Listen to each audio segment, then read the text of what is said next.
দেখো, আজকে আমরা যেটা করব সেটা হচ্ছে একটা প্রমাণ করব। কোন প্রমাণটা? এফ সমান আর বাই টু। ঠিক আছে, তো এফ সমান আর বাই টু এই প্রমাণটা আমরা দেখে নেব। তো আমাদেরকে জানতে হবে এফ জিনিসটাই বা কি আর আরটাই বা। এফটা হচ্ছে ফোকাস দৈর্ঘ্য, এফ হচ্ছে ফোকাস দৈর্ঘ্য। আরটা কি? আরটা হচ্ছে বক্রতা ব্যাসার্ধ। ঠিক আছে, ফোকাস দৈর্ঘ্য আর বক্রতা ব্যাসার্ধের মধ্যে সম্পর্ক নির্ণয় করবো। ঠিক আছে, ফোকাস দৈর্ঘ্য, ফোকাস দৈর্ঘ্য কোনটা? ফোকাস দৈর্ঘ্য ধরো কোন একটা অবতল, এটা কি লেন্স, কি দর্পণ, এটা হচ্ছে অবতল দর্পণ। এটা নিশ্চয়ই জানো তোমরা, অবতল দর্পণ। তো অবতল দর্পণের এই মাঝখানে যে লাইনটাকে টানা হয় কি বলা হয়? এটা হচ্ছে প্রধান অক্ষ। প্রধান অক্ষ। এবার এই প্রধান অক্ষের সঙ্গে সমান্তরাল কতগুলো রশ্মি যদি আমি পাঠাই, প্রধান অক্ষের সঙ্গে সমান্তরাল কতগুলো রশ্মি যদি আমরা পাঠাই, তাহলে কি ঘটে? এর যে বক্রতা কেন্দ্র, এই দর্পণের, অবতল দর্পণের যে বক্রতা কেন্দ্র, তো সেই বক্রতা কেন্দ্রে কি হবে? প্রধান অক্ষ বরাবর পাঠালে রশ্মিটা তো প্রধান অক্ষ বরাবর বেরিয়ে যাবে। আর বাকি রশ্মিগুলোর ক্ষেত্রে কি করবে? বাকি রশ্মিগুলো কি হবে? এটা যদি বক্রতা কেন্দ্র হয়ে থাকে তাহলে বক্রতা কেন্দ্রের সঙ্গে এই আপাতন বিন্দু এগুলোকে যোগ করলে আমরা কি পাবো? অভিলম্ব পাবো। এই জিনিসগুলো তোমরা সব জেনেছো যে অভিলম্বের কি হয়, এক সাইড আপাতন কোণ থাকে আর এক সাইডে তৈরি হয় প্রতিফলন কোণ। এই জিনিসগুলো তোমরা জানো। তো সেই অনুযায়ী এই প্রতিফলিত যে রশ্মিগুলো পাওয়া যাবে সেগুলো কি হবে? একটা বিন্দুর মধ্য দিয়ে, প্রধান অক্ষের উপর একটা বিন্দুকে ছেদ করে রশ্মিগুলো বেরিয়ে যায়। এই জিনিসটা তোমরা দেখেছো। তো এই যে বিন্দুকে ছেদ করে বেরিয়ে যায় সেই বিন্দুটাকে বলা হয় ফোকাস বিন্দু, এফ। এখানে সিটা কি? সিটাকে বলা হয় বক্রতা কেন্দ্র, সি হচ্ছে বক্রতা কেন্দ্র, আর এফ হচ্ছে কি? এফ হচ্ছে ফোকাস বিন্দু। ঠিক আছে, তো সিটা বক্রতা কেন্দ্র, তাহলে এই শেষ প্রান্তে কি থাকে? পোল বা মেরু, এটাকে বলা হয় মেরু। তো অবতল দর্পণের এই মেরু থেকে এই যে বক্রতা কেন্দ্র পর্যন্ত সি পর্যন্ত যে দূরত্ব, পোল থেকে মেরু পর্যন্ত যে সি মানে পোল থেকে বক্রতা কেন্দ্র পর্যন্ত যে দূরত্ব, সেইটাকে আমরা আর বলি, এই যে আর। ঠিক আছে, এটা হচ্ছে বক্রতা ব্যাসার্ধ। আর এফ কোনটা? এফ হচ্ছে এই পোল থেকে ফোকাস দৈর্ঘ্য পর্যন্ত যে দূরত্ব, মানে এই যে দূরত্বটা, এই দূরত্বটাকে বলা হয় ফোকাস দৈর্ঘ্য, এফ। ঠিক আছে, এই এফটা হচ্ছে ফোকাস দৈর্ঘ্য, মানে এটা হচ্ছে এফ, ক্যাপিটাল এফ দিয়ে এটাকে ফোকাস বিন্দুটাকে বোঝানো হয়। ক্যাপিটাল এফ দিয়ে হচ্ছে ফোকাস বিন্দুটাকে বোঝানো হয়, আর স্মল এফ দিয়ে ফোকাস বিন্দু আর পোলের মধ্যে যে দূরত্ব, সেই দূরত্বটাকে বোঝানো হয় স্মল এফ দিয়ে, ছোট হাতের এফ দিয়ে। ঠিক আছে, তো এটা হচ্ছে এফ আর এইটা হচ্ছে আর। এই যে এটা হচ্ছে আর, এতটা ডিস্টেন্স হচ্ছে আর, এই ডিস্টেন্সটা হচ্ছে আর। তো এফ, এটা হচ্ছে এফ আর এটা হচ্ছে আর। তো আমাদেরকে কি দেখাতে হবে? এফ সমান আর বাই টু, মানে যে ফোকাস দৈর্ঘ্যটা সেটা হচ্ছে বক্রতা ব্যাসার্ধের অর্ধেক। এটা কি ধরনের দর্পণের ক্ষেত্রে দেখতে পাচ্ছি? অবতল দর্পণ। আর উত্তল দর্পণের ক্ষেত্রেও একই রকম। উত্তল দর্পণ, এটা হচ্ছে উত্তল দর্পণ, প্রধান অক্ষ, বক্রতা কেন্দ্র কোথায় থাকে? বক্রতা কেন্দ্র এদিকে থাকে সি, আর ফোকাস বিন্দুটা কোথায় তৈরি হবে? এর অবতল উত্তল দর্পণের ফোকাস বিন্দু এদিকে যদি এফ হয়, তাহলে এই যে দৈর্ঘ্যটাকে আমরা বলবো স্মল এফ, মানে ফোকাস দৈর্ঘ্য। আর সি থেকে এই যে পোল, এটাকে বলা হয় পোল, পি। পোল আর সি এর মধ্যে যে দূরত্ব সেটা হচ্ছে আর। তাহলে এটা হচ্ছে আর, আর এইটুকু হচ্ছে এফ। তো আমাদেরকে কি দেখাতে হবে? এফ সমান আর বাই টু, এটা প্রমাণ করতে হবে। তার মানে কি বোঝাচ্ছে? এখানে বোঝাচ্ছে যদি কোনো একটা দর্পণ নেওয়া হয়েছে, সেই দর্পণের তোমাকে বলে দিল যে ফোকাস দৈর্ঘ্য যদি ধরো 10 সেন্টিমিটার হয়, ফোকাস দৈর্ঘ্য যদি 10 সেন্টিমিটার হয়, তাহলে বক্রতা ব্যাসার্ধ আর কত হবে? আর হবে 20 সেন্টিমিটার। ঠিক আছে, বক্রতা ব্যাসার্ধ যদি 20 সেন্টিমিটার হয়, ফোকাস দৈর্ঘ্য হবে 10 সেন্টিমিটার। এরকম কোশ্চেন থাকতেই পারে। ঠিক আছে, তোমাকে যদি একটা কোশ্চেন করে এরকম, যদি বলে কোনো একটা দর্পণ, উত্তল দর্পণ বা অবতল দর্পণ, তার ফোকাস দৈর্ঘ্য বলেছে ধরো 15 সেন্টিমিটার, দিয়ে বললো আর কত? কোশ্চেন বক্রতা ব্যাসার্ধ কত, তাহলে বক্রতা ব্যাসার্ধ কত বলবে, আর এখানে কি হচ্ছে এফ ইন্টু টু, দুইয়ের সঙ্গে গুণ হচ্ছে ফোকাস দৈর্ঘ্যটা, 15 ইন্টু 2 মানে হচ্ছে আর হচ্ছে 30 সেন্টিমিটার। ঠিক আছে, তো এটা হয়। তো আমাদের এখন কাজ হচ্ছে, আমরা যেটা করবো সেটা হচ্ছে এই যে প্রমাণটা এফ সমান আর বাই টু, এতক্ষণ তো বলে তো দিলাম আমি যে এফ সমান আর বাই টু, কিন্তু তবে তো দেখায়নি এখন পর্যন্ত এফ সমান যে সত্যি সত্যি আর বাই টু হয় কি হয় না। বেশ, এবার আমরা সেটাকে দেখবো যে এফ সমান আর বাই টু হয় কি হয় না। তো দুটো দর্পণের ক্ষেত্রে এটা প্রযোজ্য, এফ সমান আর বাই টু। তো আমরা আগে অবতল দর্পণটাকেই দেখি, অবতল দর্পণটাকে দেখে নিই, তারপর উত্তল দর্পণটাকে দেখবো, সেই ক্ষেত্রে এফ সমান আর বাই টু হয় কিনা সেটা আমরা চেক করবো। ঠিক আছে, তো প্রথমে একটা অবতল দর্পণ আঁকা যাক। তো এই প্রথম একটা অবতল দর্পণ এঁকে নিই, এই হচ্ছে আমাদের অবতল দর্পণ।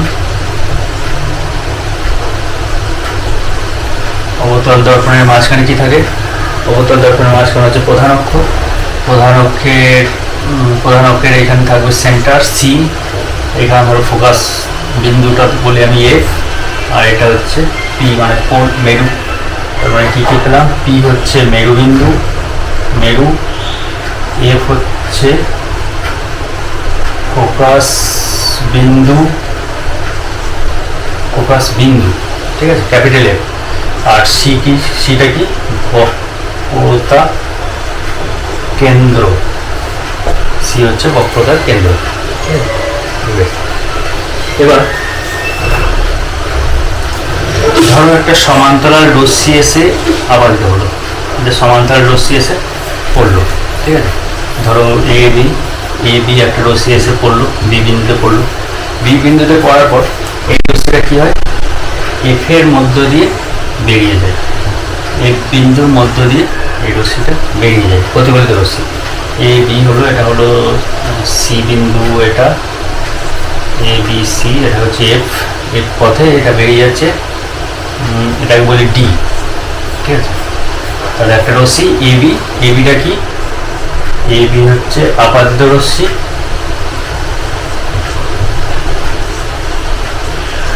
আর এখানে বিডি যেটা পাচ্ছি, বিডিটা হচ্ছে প্রতিফলিত রশ্মি।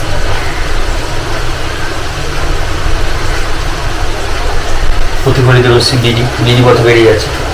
আচ্ছা বেশ, আর এই সি এর সঙ্গে বি বিন্দুটাকে যোগ করলে এটা কি হয় বলতো, এটা হয় অবিলম্ব। বি এর সঙ্গে সি বিন্দুটা যোগ করলে কি পাওয়া যায়, এটা হচ্ছে অবিলম্ব। বিসি হচ্ছে অবিলম্ব। তোমরা জানো যে অবিলম্ব কোনটাকে বলে, অবিলম্ব হচ্ছে বক্রতার কেন্দ্র, আর যে বিন্দুতে সেটা আপাতিত হচ্ছে সেই আপাতন বিন্দু এবং বক্রতার কেন্দ্রটাকে যদি যোগ করি আমরা, তাহলে সেটা হয় অবিলম্ব। এটা আগে আমরা দেখেছি। আচ্ছা বেশ, তাহলে এটা যদি অবিলম্ব হয়ে থাকে তাহলে আপাতন কোণ সমান প্রতিফলন কোণ হয়, এটাও জানো তোমরা। ঠিক আছে, এই আপাতন কোণ সমান প্রতিফলন কোণ, তার মানে আপাতন কোণ কোনটা, কোণ এ বি সি হচ্ছে আপাতন কোণ, আর প্রতিফলন কোণ কোনটা, এটা বলতে পারো সিবিডি, কোণ সিবিডি হচ্ছে প্রতিফলন কোণ। আপাতন কোণও পাওয়া গেল, প্রতিফলন কোণও পাওয়া গেল। তো আপাতন কোণ সমান প্রতিফলন কোণ হয়, এটা তোমাদের জানা আছে প্রতিফলনের সূত্র অনুসারে। তার মানে কোণ এ বি সি সমান হচ্ছে কোণ সিবিডি, অর্থাৎ এই কোণটার সঙ্গে এই কোণটার সমান। ঠিক আছে, আচ্ছা আমরা প্রথমেই বলেছিলাম যে একটা রশ্মি নিচ্ছি, যে রশ্মিটা এবি রশ্মিটা হচ্ছে আমাদের যে প্রধান অক্ষ আছে, প্রধান অক্ষটার নাম বলি আমি কি বলবো, এখানে একটা নাম দিয়ে দিই, ইএফ করে দিই, ইএফ। ঠিক আছে, প্রধান অক্ষ ইএফ এর সঙ্গে সমান্তরাল। তো এটা যদি সমান্তরাল রশ্মি হয়ে থাকে, আর ধরো এইটাকে বিডি যে লাইনটা আছে সেটা ধরো ছেদক। ধরো আমি বললাম এখানে যে এ বি সমান্তরাল ইএফ, ABটার সঙ্গে EFটা সমান্তরাল, ও এবং দেখো এখানে ABর সঙ্গে EFটা হচ্ছে সমান্তরাল, ঠিক আছে, ABর সঙ্গে EFটা সমান্তরাল। এবার এখানে আমি এই BCটা যেটা লাইনটা আছে, BC লাইনটা, BCটাকে আমি বলি ভেদক, BCটা এখানে ধরো ভেদক। BC যদি ভেদক হয় তাহলে তোমরা জানো যে কোনো সমান্তরাল লাইন তার যদি কোনো একটা ভেদক আমি পেয়ে যাই, তাহলে সেই ভেদকের এই সাইডের কোণটার সঙ্গে এই কোণটা সমান হয়, তাই তো। একটা সমান্তরাল যদি এই লাইন দুটো যদি সমান্তরাল একটা ভেদক হয়, তাহলে ভেদকের এই সাইডের কোণটা আর এই কোণটা সমান হয়। কী ধরনের কোণ এগুলো? এগুলো হচ্ছে কী ধরনের কোণ? এগুলো হচ্ছে একান্তর কোণ। তাহলে বিসি যদি ভেদক হয়ে থাকে, বিসিটা যদি ভেদক হয়ে থাকে, তাহলে এই কোণটার সঙ্গে এই কোণটা সমান। যদি বিসিটা যদি ভেদক হয় তাহলে আমি বলতে পারবো এখানে কোণ ABC সমান কোণ ABC সমান কোণ এই কোণটা মানে BCF, এই কোণটা সমান। তার মানে কি পাচ্ছি দেখো, এই দিকের কোণটার সঙ্গে এই কোণটা সমান পাচ্ছি, ঠিক আছে। আবার আর একটা কি পেয়েছি দেখো, এবার আবার ABC মানে এই কোণটার সঙ্গে এই কোণটা সমান পেয়েছি। তাহলে আমি কি বুঝতে পারছি বলতো, ত্রিভুজ যদি আমি এই ত্রিভুজটাকে নিই BFC, ত্রিভুজ BFC, এই ত্রিভুজটাকে দেখো BFC, এই যে ত্রিভুজটা, এই ত্রিভুজের এই কোণটার সঙ্গে এই কোণটা সমান, আবার এই কোণটার সঙ্গে এই কোণটা সমান। তাহলে ত্রিভুজটা কী ধরনের ত্রিভুজ? ত্রিভুজটা সমকোণী ত্রিভুজ। এই ত্রিভুজটা হচ্ছে দুটো কোণ সমান, যে কোনো ত্রিভুজের দুটো কোণ সমান হলে তাকে বলে সমদ্বিবাহু ত্রিভুজ। তাহলে BC ত্রিভুজটা হচ্ছে সমদ্বিবাহু ত্রিভুজ। কারণটা কি? তারপর ABCর সঙ্গে এই কোণটা সমান, আবার ABCর সঙ্গে এই কোণটা সমান, তাহলে এই কোণটার সঙ্গে এই কোণটা সমান। কারণ যেহেতু এটা বলতে পারি যে CBD, আচ্ছা CBD সমান কোণ, আর এটা BCF, যেহেতু এই দুটো কোণ সমান, তাহলে এটা সমদ্বিবাহু ত্রিভুজ। আচ্ছা, সমদ্বিবাহু ত্রিভুজ যদি হয় তাহলে কি হবে, তার দুটো বাহু সমান হবে, কোন বাহুটার সঙ্গে কোন বাহুটার সঙ্গে হবে, এই বিপরীত ওই সমান যে কোণগুলো হয়, সমান কোণের ঠিক বিপরীতে যে বাহুটা আছে সেই দুটো সমান। তাহলে এই সমান কোণ কোনটা এটা আর এটা, তাহলে এই কোণের বিপরীতে বাহু কে আছে? FC, আর এই কোণটার বিপরীতে যে বাহুটা আছে সেটা হচ্ছে BF, এটা। তার মানে আমি কি বলতে পারি, BF ইকুয়াল টু হচ্ছে FC, এই বাহু দুটো সমান, ঠিক আছে। তাহলে আমি কি পেলাম, এই বাহুটার সঙ্গে এই বাহুটা সমান পেয়ে গেল, ঠিক আছে। তাহলে দুটো বাহু সমান হয়ে গেল। আচ্ছা, এবার একটা জিনিস দেখো, এই যে সমান্তরাল রশ্মি যেটা আমি এখানে অঙ্কন করেছি, এই সমান্তরাল রশ্মিটা যদি আমি আস্তে আস্তে প্রধান অক্ষের কাছাকাছি নিয়ে আসি, তাহলে কি হবে, এই সমান্তরাল রশ্মি যদি প্রধান অক্ষের কাছাকাছি নিয়ে আসি, তাহলে এই আপাতন বিন্দু যেটা আছে B বিন্দুটা, সেই বিন্দুটাও আস্তে আস্তে নিচের দিকে নামতে হবে, ঠিক আছে, ছবি অনুযায়ী এই নিচের দিকে নামতে হবে। তাহলে কি দাঁড়াবে, এই যে দৈর্ঘ্যটা B থেকে F এর যে দূরত্বটা, এই দূরত্বটাও তখন এই লাইন বরাবর আস্তে এগোতে থাকবে, মানে এই বরাবর এসে শেষ পর্যন্ত PF বিন্দুতে এসে মিলিত হবে। তো PF বিন্দুতে মিলিত যে হওয়ার মানে এই বাহুটার সঙ্গে এই বাহুটা প্রায় সমান হয়ে যাবে, এই বাহুটার সঙ্গে এই বাহুটা সমান হয়ে যাবে। তাহলে এটার সঙ্গে যদি এটা সমান হয়, আর তুমি জেনে গেছো যে এই বাহুটার সঙ্গে এই বাহুটা সমান, তাহলে এই বাহুটা যদি এই বাহুটার সঙ্গে সমান হয়, তাহলে সেই ক্ষেত্রে কি হচ্ছে, এই বাহুটার সঙ্গে এই বাহুটা সমান, ঠিক আছে। তো এই জায়গাটাকে একটু বলা হয় এইভাবে, লেখা হয় এইভাবে, যে উপাক্ষীয় রশ্মির ক্ষেত্রে, উপাক্ষীয়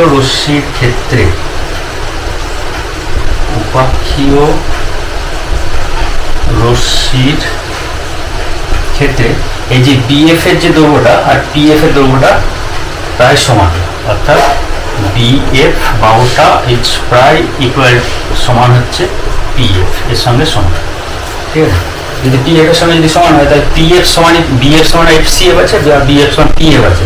তাহলে আমি কি বলতে পারি, অতএব FC বাহুটা PF বাহুটার সঙ্গে সমান, মানে PF বলতে কোনটা, এই বাহুটার সঙ্গে FC এই বাহুটা সমান, তার মানে এই বাহুটার সঙ্গে এই বাহুটা সমান। তার মানে কি দাঁড়াচ্ছে, তার মানে এই বাহুটা দাঁড়াচ্ছে নিশ্চয়ই টোটাল বাহুটার অর্ধেক, ঠিক আছে, PF। তাহলে আমি কি বলতে পারি, বা PF is equal to half of PC, ঠিক আছে। এই বাহুটা হচ্ছে মোট দৈর্ঘ্যের অর্ধেক, তার মানে কি দাঁড়ালো, পি এফ বলতে কোনটা, পি এফ বলতে হচ্ছে আর, এই পি এফ বলতে হচ্ছে এটা এফ ফোকাস বিন্দুর যে দূরত্ব সেটা হচ্ছে এফ, আর পিসি যেটা সেটা কোনটা, পিসিটা হচ্ছে আসলে আর। তার মানে আমি বলতে পারি কি পি এফ মানে কোনটা, পি এফ মানে হচ্ছে এখান থেকে এই যে দৈর্ঘ্যটা হচ্ছে পি এফটা কি এফ সমান হাফ অফ পিসি মানে আর। তাহলে আমি কি প্রমাণ করে দিলাম, এফ সমান হচ্ছে r/2, এফ সমান r/2 আমাদের যেটা প্রমাণ করার কথা ছিল, এফ সমান r/2। ঠিক আছে, এটা কোন ধরনের দর্পণের ক্ষেত্রে বললাম, এটা আমরা এটা দেখালাম কোনটা, কি ধরনের দর্পণের ক্ষেত্রে, অবতল দর্পণের ক্ষেত্রে। ঠিক আছে, একই রকমভাবে এটা যেমন অবতল দর্পণের ক্ষেত্রে দেখলাম, উত্তল দর্পণের ক্ষেত্রে দেখতে পাওয়া যাবে এফ সমান r/2। পরীক্ষায় যদি প্রশ্ন থাকে যে কোনো দর্পণের ক্ষেত্রে দেখাও এফ সমান r/2, তাহলে তুমি উত্তল দর্পণও দেখাতে পারো বা অবতল দর্পণও দেখাতে পারো। বা প্রশ্নে যদি কিছু বলা না থাকে যে দর্পণের ক্ষেত্রে দেখাও এফ সমান r/2, তাহলে তুমি উত্তল দর্পণ বা অবতল দর্পণের মধ্যে যে কোনো একটা করতে পারো। কিন্তু যদি পরীক্ষায় উল্লেখ করে দেয়, স্পষ্ট করে বলে দেয় যে উত্তল দর্পণের ক্ষেত্রে দেখাও এফ সমান r/2, তাহলে তোমার কিছু করার নেই, উত্তল দর্পণ আঁকতে হবে, উত্তল দর্পণের ক্ষেত্রে তোমাকে প্রমাণটা করে দেখাতে হবে। ঠিক আছে, পজ করে সবটাই লিখে নেবে, প্র্যাকটিস করবে। এই কোশ্চেন যদি থাকে 3 নাম্বার থাকবে। ঠিক আছে, এবার আমরা দেখে নিই উত্তল দর্পণের ক্ষেত্রে কি হয়। ছবি রাখার চেষ্টা করি, এইভাবে যে নামকরণগুলো করেছি সেইভাবে নামকরণগুলোকে রাখার, তাহলে তোমাদের জিনিসগুলো সুবিধা হবে। আচ্ছা, তাহলে প্রথমে আমরা দেখি প্রথম কি নেব, এবার উত্তল দর্পণ। এটা হচ্ছে আমাদের উত্তল দর্পণ। ঠিক আছে, এটা উত্তল দর্পণের ক্ষেত্রে আমরা দেখবো। তাহলে প্রথমে আমাদেরকে কি আঁকতে হবে, উত্তল দর্পণের প্রধান অক্ষটা আঁকতে হবে। ছবিটার দিকে গেলে হবে না, ছবিটা একটু সরিয়ে আনতে হবে। ছবিটা এই হচ্ছে আমাদের উত্তল দর্পণ। ঠিক আছে, উত্তল দর্পণে তার প্রধান অক্ষের সমান্তরালভাবে একটা রশ্মিকে আমরা পাঠালাম। তারপর কি হবে, সেটা এখানে ধরো বক্রতার কেন্দ্র আছে, বক্রতার কেন্দ্রের সঙ্গে এই বিন্দুটাকে আমি যোগ করে দেবো। এ বিন্দু, এটা ধরো বি বিন্দু বলি এটাকে, সি বিন্দু। আচ্ছা, এই বিন্দুটা হচ্ছে পি, এখানে ধরো এফ বিন্দুটা আছে। তাহলে প্রতিফলিত হয়ে যে রশ্মিটা বেরিয়ে যাবে সেটা হচ্ছে এই পথ দিয়ে বেরিয়ে যাবে প্রতিফলিত হয়ে। এগুলো হচ্ছে তোমার ডট ডট থাকবে এদিকটা। আর প্রধান অক্ষের সঙ্গে এই যে এটা কি হবে, এটা হবে অভিলম্ব। ঠিক আছে, সি বিন্দুর সঙ্গে বি বিন্দুটা যদি যোগ করে দিই তাহলে এটা হচ্ছে অভিলম্ব। তাহলে একবার দেখে নিই সবগুলো ঠিক আছে কিনা। পিটা হচ্ছে মেরু, ঠিক আছে। এফ হচ্ছে ফোকাস বিন্দু, এফটা হচ্ছে ফোকাস বিন্দু। সি হচ্ছে বক্রতার কেন্দ্র, ঠিক আছে। এ বি হচ্ছে আপাদিত রশ্মি, এ বি আপাদিত রশ্মি। আচ্ছা, বিডি হচ্ছে প্রতিফলিত রশ্মি, তাহলে এটার নাম দিয়ে দিই বিডি। বিডি হচ্ছে প্রতিফলিত রশ্মি আমাদের। আর বিসি হচ্ছে অভিলম্ব, ঠিক আছে। বিসি হচ্ছে অভিলম্ব, এই অভিলম্ব বেরিয়ে গেছে এই পথ দিয়ে, বিসি হচ্ছে অভিলম্ব। বিসিটা একটা নাম চেঞ্জ করে দিই, বিসি ই করে দিই এটাকে, মানে সিই লিখে দিই এটাকে। সিইটা হচ্ছে অভিলম্ব, সিই হচ্ছে আমাদের অভিলম্ব। ঠিক আছে, সি অভিলম্ব হলো। আপাতন কোণ হচ্ছে এ বি ই, আপাতন কোণ হচ্ছে এ বি ই হচ্ছে আমাদের আপাতন কোণ। আর প্রতিফলন কোণ কোনটা, প্রতিফলন কোণ হচ্ছে ডি বি ই, প্রতিফলন কোণ হচ্ছে ডি বি ই। ঠিক আছে, চিত্র অনুসারে এখানে যে চিত্রটা আমি ড্রয়িং করেছি সেই চিত্র অনুসারে এটা হচ্ছে আমাদের প্রতিফলন, এটা হচ্ছে আপাতন কোণ আর এটা হচ্ছে প্রতিফলন কোণ। ঠিক আছে, আপাতন কোণ এটা, আর এটা হচ্ছে প্রতিফলন কোণ। ঠিক আছে, তাহলে আপাতন কোণ প্রতিফলন কোণ আমরা জানি যে আপাতন কোণ সমান প্রতিফলন কোণ হয়। তাহলে আমরা কি বলতে পারি, অতএব এখানে ছবি অনুসারে যে এই কোণটার সঙ্গে এই কোণটা আমাদের সমান। ঠিক আছে, এই কোণটার সঙ্গে এটা সমান। আবার দেখো, আচ্ছা এই যে লাইনটা আমরা দেখো একটা জিনিস দেখতে পাচ্ছি, এইভাবে যদি বিপরীত দিকের কোণ হয়, দুটো লাইন যদি পরস্পরকে ছেদ করে আর তার দুই সাইডে যে কোণ দুটো তৈরি হচ্ছে সেই কোণগুলোকে বলা হয় বিপরীত কোণ। তো বিপরীত কোণগুলো সমান হয়, তাহলে এই কোণটার সঙ্গে যেমন এই কোণটা সমান, আবার এই কোণটার সঙ্গে আবার এই কোণটা সমান। ঠিক আছে, তাহলে এই বিপরীত কোণটা সমান। তো ঠিক আছে, এটা হলো বিপরীত কোণ, তাহলে এর সঙ্গে এটা সমান হলো, বিপরীত কোণ অনুসারে সমান হলো। তাহলে আমরা কি বলবো এখানে, কোণ ডিবিই, কোণ ডিবিই এই কোণটার সঙ্গে ডিবিই এই কোণটার সঙ্গে বিপরীত কোণ কোনটা, এটা সিবিএফ, এটা হচ্ছে বিপরীত কোণ, তাই সমান, এটা হলো বিপরীত কোণ বলে সমান। আচ্ছা আবার দেখো আরেকটা জিনিস খেয়াল করো যে এই যে এবি লাইনটা আর এই যে সিপি বলি আমি এখানে, সিপি লাইনটা, এরা এই দুটো লাইন এবি লাইন আর সিপি লাইন হচ্ছে পরস্পর সমান্তরাল। সিপি সমান্তরাল এবি, যদি সিপি আর এবি যদি সমান্তরাল হয়ে থাকে তাহলে এটা সমান্তরাল। আর এখানে দেখো এই কোণটা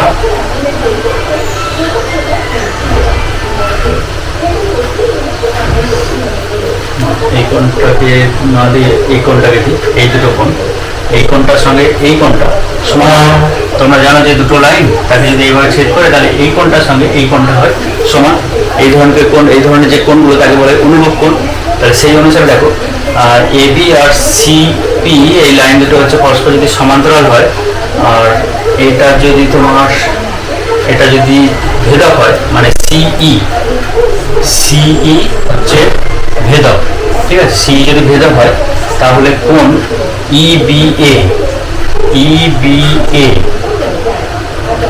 সমান কোণ ইবিএ সমান কোণ হচ্ছে এইটা, মানে বিসিএফ, কোণ বিসিএফ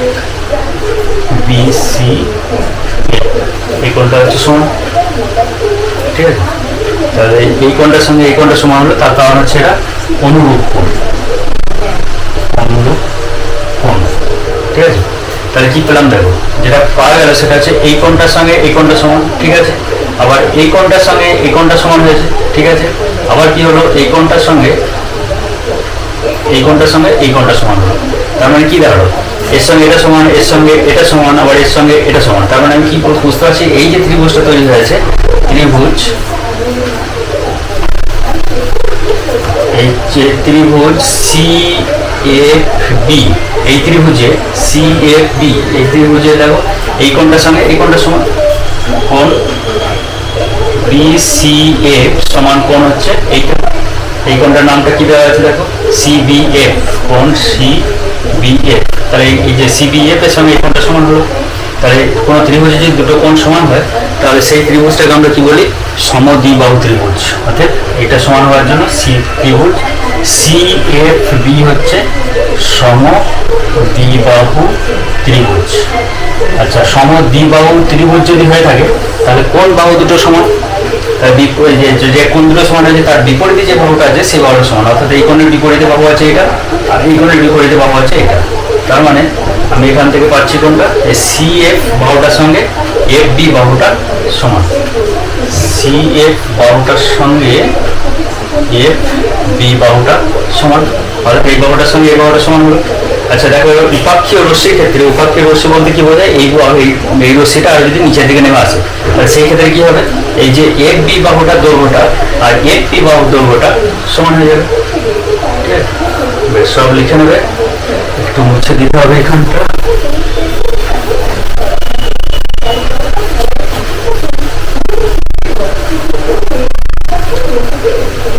তাহলে দেখো এখানে আমি কি পাচ্ছি, দেখো সিএ বাহুটার সঙ্গে এফপি বাহুটার সমান হয়েছে, এফবি বাহুটার সমান হয়েছে। তাহলে এবার এখানে বলতে হবে আমাকে উপাক্ষীয় রশ্মির ক্ষেত্রে, উপাক্ষীয় রশ্মির ক্ষেত্রে কি পাবো আমরা, এই যে এফবি বাহুটার সঙ্গে এফপি বাহুটার সমান, এফবি বাহুটার সঙ্গে এফপি সমান হবে, অর্থাৎ এই বাহুটার সঙ্গে এই বাহুটার সমান হবে। তাহলে আবার আমি কি পেয়েছি দেখো, এই বাহুটার সঙ্গে এই বাহুটার সমান পেয়েছি, আবার এই বাহুটার সঙ্গে এই বাহুটার সমান বলছি, ঠিক আছে। বাহুটা বলতে এখান থেকে এই যে দৈর্ঘ্যটা এটাকে বোঝাচ্ছে, ঠিক আছে। তা আচ্ছা, এই যে দৈর্ঘ্যটা, এই দৈর্ঘ্যটাকে আমরা কি বলছি, ফোকাস দৈর্ঘ্য।